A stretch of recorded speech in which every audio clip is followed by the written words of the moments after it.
To become confident, you do something enough times that you lose your excitement. So many times you get bored of it. Then you start predicting what will happen because it's the same thing that happened the last 100 times you've done it. People call you confident, but all you do is state the facts. Confidence doesn't create proof. Proof creates confidence. So, yeah, so the more that you become a professional at something, the almost The more easier, proficient you become at something. Yeah, proficient. I think Yeah, that's- proficient. That's good. The easier, basically, it is for you. It's almost like sleepwalking at that point. How that quote is it saying that it's good or bad? I guess because like saying what's good or bad. like your profession or your career, because like where it says like it almost can get boring. Wow. My Would you say? interpretation of Yeah. this is, all right, so the first part, right? To become confident, you do something enough times that you lose your excitement. So many times you get bored of it, right? So basically, you're becoming so proficient in something that it's no longer exciting to you, Yeah. is the way I look at that, Yeah. right? Then you start predicting what will happen because it's the same thing that happened the last 100 times you've done it, right? So basically, you are so confident in the result of doing A, B, C, or D thing, Yeah. right?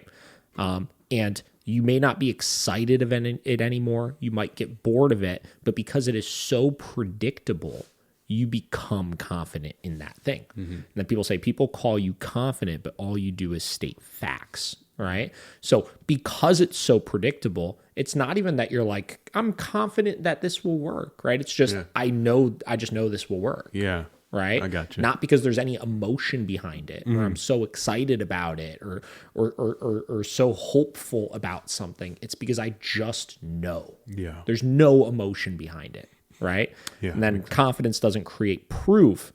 Proof creates confidence, right? So by doing something so many times that you are so confident in the end result of it,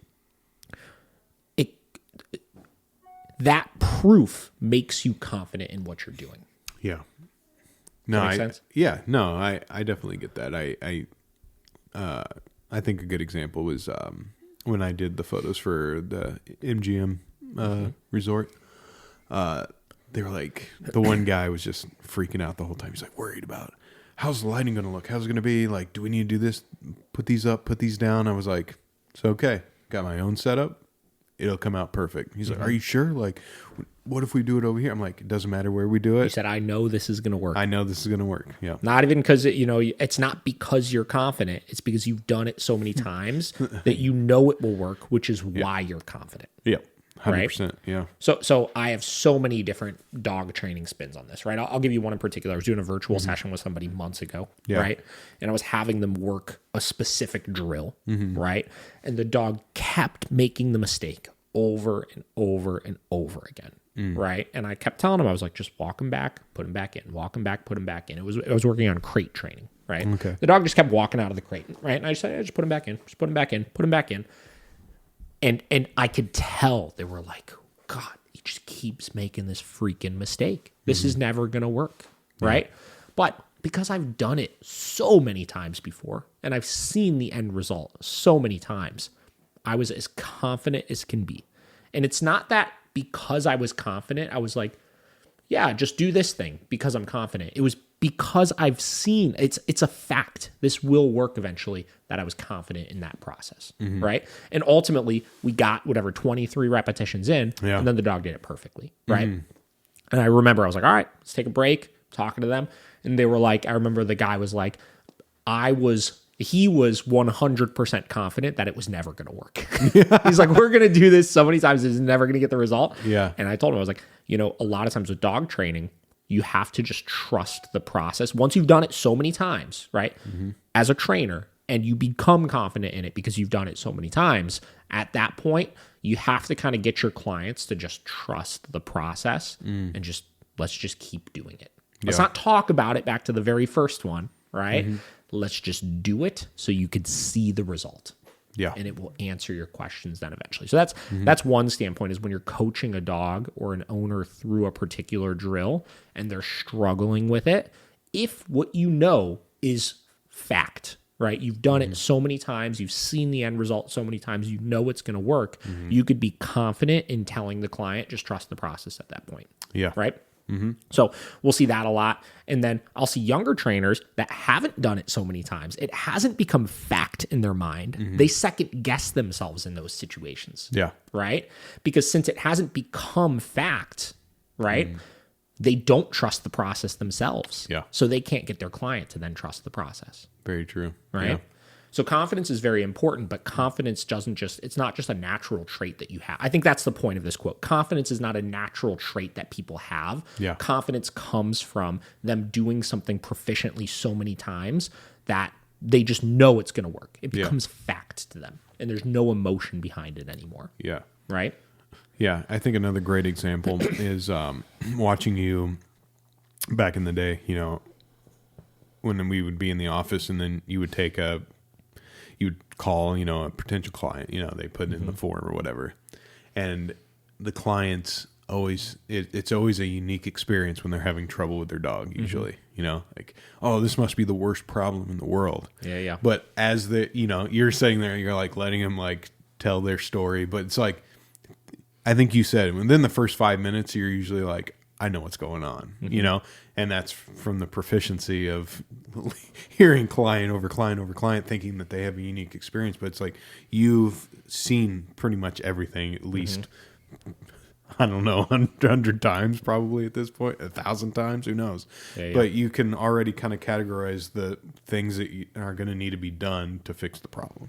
And I think that's something that the more you do as a trainer, the more you'll realize like how easy it actually is to kind of know, oh, I already know what we're going to have to do, like how we're going to have to get through this. And it's already like going through your brain, like how we're going to get through it because you've done it before a million times and you've built that confidence because Yeah. And it's a similar thing with like, let's look at assessments as an example, right? A lot of clients are dying for us to come and do an assessment with their dog. Yeah. Right? And we don't do assessments. It's just not something we do. Right?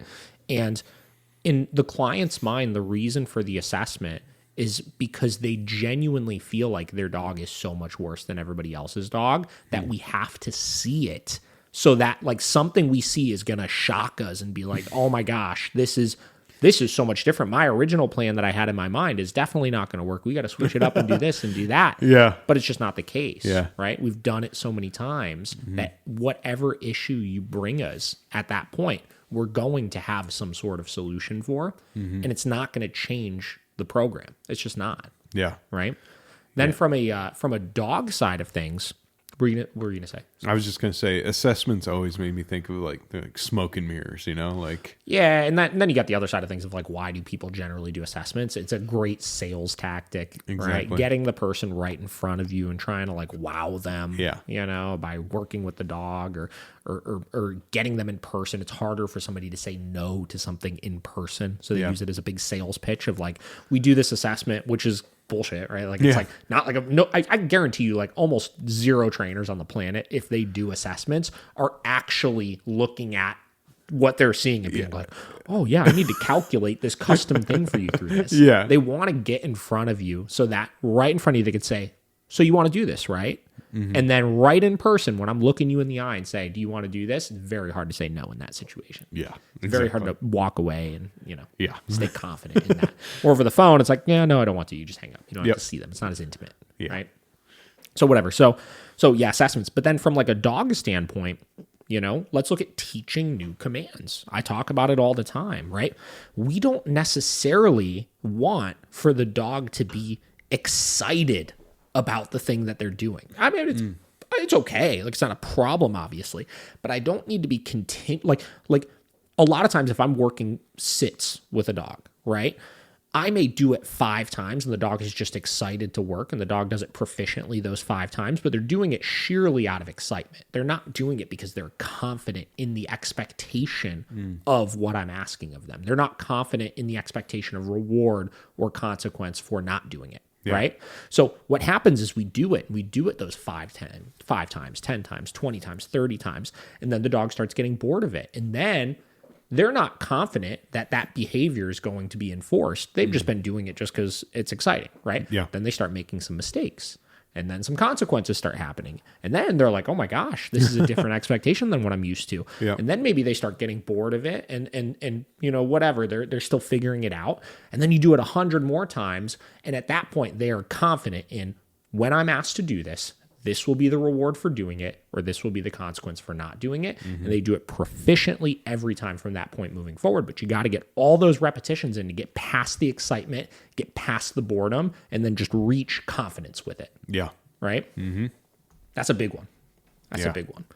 Especially when you start getting into the mistakes. When they start making mistakes with it, they start second guessing themselves, and they may do it well from the standpoint of they're actively sitting when you ask them to sit, but you could definitely tell, because the expectation shifted in that moment, they're not confident in doing it. And you can see when it clicks, you know, when it clicks, when it's like, they just do it, right? And they might be a little bit excited to do it, but they just consistently and smoothly do it every time.